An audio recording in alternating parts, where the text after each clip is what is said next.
जीवन भर मनुष्य यह सोचता रहता है कि मृत्यु के बाद उसे नरक ना जाना पड़े। इसके लिए दान, तीर्थ यात्रा और व्रतोपवास करता है। लेकिन गरुड़ पुराण कहता है कि मनुष्य को मृत्यु के बाद अपने अच्छे और बुरे दोनों कर्मों का फल भोगना पड़ता है। यह जरूरी नहीं कि आप बहुत व्रत और दान करें। दूसरी ओर पाप कर्म भी करें तो आप पाप के दंड से मुक्त हो जाएंगे। आपको दोनों ही कर्मों का फल बारी बारी से भोगना पड़ेगा। लेकिन गरुड़ पुराण के 9वें अध्याय में एक उपाय बताया गया है जिससे मनुष्य को बिना कुछ किए स्वर्ग में स्थान मिल जाता है। पक्षीराज गरुड़ से भगवान विष्णु कहते हैं कि मृत्यु के समय जिनके पास 4 चीजें होती हैं उनके पास यमदूत नहीं आते और व्यक्ति की आत्मा को स्वर्ग में स्थान मिल जाता है। पुराण में बताया गया है कि जिस घर में तुलसी का पौधा होता है वह घर तीर्थ रूप होता है। तुलसी की मंजरी से युक्त होकर जो व्यक्ति प्राण त्याग करता है वह यमलोक नहीं जाता है। इसलिए मृत्यु करीब जानकर परिवार के लोगों को तुलसी के पौधों के पास व्यक्ति को लेटा देना चाहिए। मरने वाले व्यक्ति के माथे पर तुलसी के पत्ते और मंजरियों को रख देना चाहिए। व्यक्ति के मुंह में भी तुलसी के पत्ते रख देना चाहिए।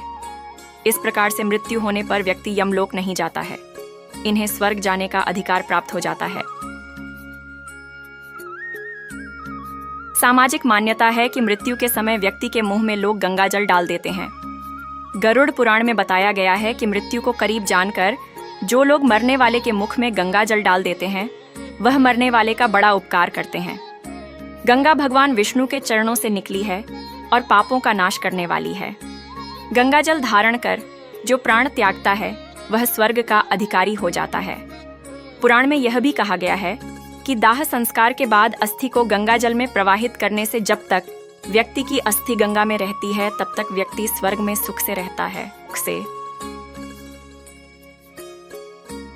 भगवान विष्णु ने गरुड़ जी के कहा है कि तिल उनके पसीने से उत्पन्न होने के कारण पवित्र है।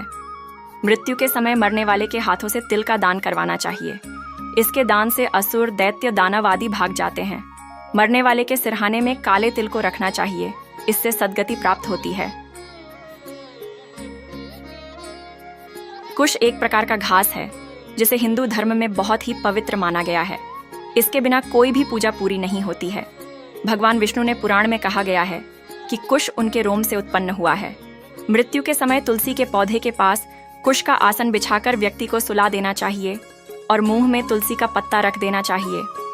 इस प्रकार जिनकी मृत्यु होती है वह संतानहीन होने पर भी वैकुंठ प्राप्त करते हैं।